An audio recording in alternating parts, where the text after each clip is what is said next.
নমস্কার বন্ধুরা, কেমন আছো সবাই? আশা করছি অনেক ভালো আছো। আজকে একটা নতুন গল্প নিয়ে চলে এলাম মনের পাওয়ার ইউটিউব থেকে। চলো আর বেশি লেট না করে আজকের গল্প আমরা শুরু করলাম।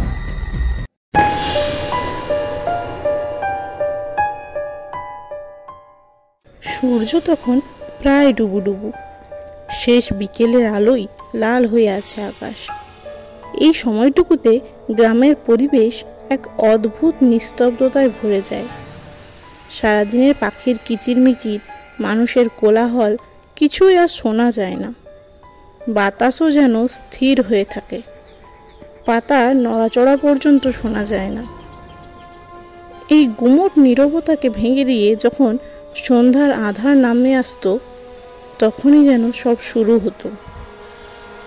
শ্মশানটা গ্রামের এক প্রান্তে, যেখানে ঘন জঙ্গল।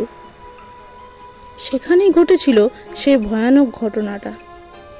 দীনেশবাবু গ্রামের একমাত্র কবিরাজ। তার জীবনের অধিকাংশ সময় কাটিয়েছেন এই গ্রামে। তিনি সাহসী এবং যুক্তিবাদী ছিলেন। এটি ঠিক যেন একটা মানুষের মতো, কিন্তু এর চোখ দুটো জ্বলছে।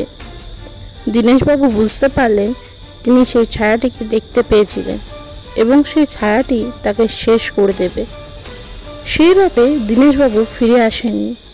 পরের দিন সকালে তার বাড়ির লোকেরা তাকে সেই বাড়িতে খুঁজে পেয়েছিল, কিন্তু তার মুখটা ছিল ভয়ানক। তিনি মরে গিয়েছিলেন, কিন্তু তার চোখের মধ্যে যে ভয় ছিল তা দেখে গ্রামের লোকেরা বুঝতে বাকি রইল না যে দীনেশবাবুকে ভূতে পেয়েছিল, এবং সেই ভূতটা ছিল এক অভিশাপ যা দীনেশবাবুকে পেয়েছিল। কিন্তু যখন তিনি দেখলেন ছায়ামূর্তিটা তার দিকে এগিয়ে আসছে, তখন তার মনে ভয় হলো। কিন্তু তিনি জানতেন ভয় পেলে আরও বিপদ। তাই তিনি মনে মনে সাহস সঞ্চয় করে হাঁটতে শুরু করলেন। ছায়ামূর্তিটা তার পাশ দিয়ে চলে গেল। দীনেশবাবু চোখ বন্ধ করে ফেললেন। যখন চোখ খুললেন, দেখলেন সেই ছায়ামূর্তিটা তার বিছানার পাশে দাঁড়িয়ে ফিসফিস করে বলছে, আমাকে দেখতে পেয়েছো?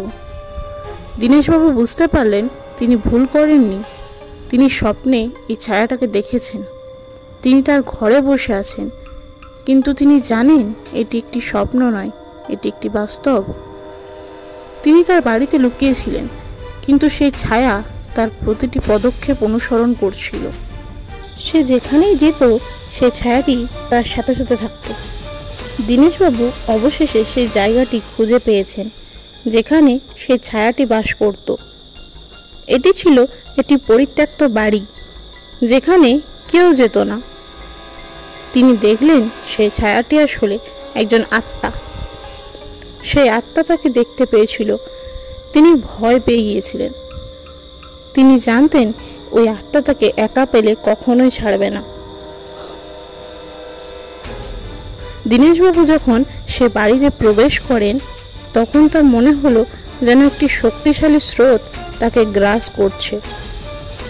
ঘরের ভিতরে অন্ধকার ছিল, কিন্তু তিনি স্পষ্ট দেখতে পাচ্ছিলেন সেই ছায়াটা ঘরের কেন্দ্রে দাঁড়িয়েছিল। এটি ঠিক যেন একটা মানুষের মতো, কিন্তু এর চোখ দুটো জ্বলছে। দীনেশবাবু বুঝতে পারলেন তিনি সেই ছায়াটিকে দেখতে পেয়েছিলেন এবং সেই ছায়াটি তাকে শেষ করে দেবে। সেই রাতে দীনেশবাবু ফিরে আসেননি। পরের দিন সকালে তার বাড়ির লোকেরা তাকে সেই বাড়িতে খুঁজে পেয়েছিল, কিন্তু তার মুখটা ছিল ভয়ানক।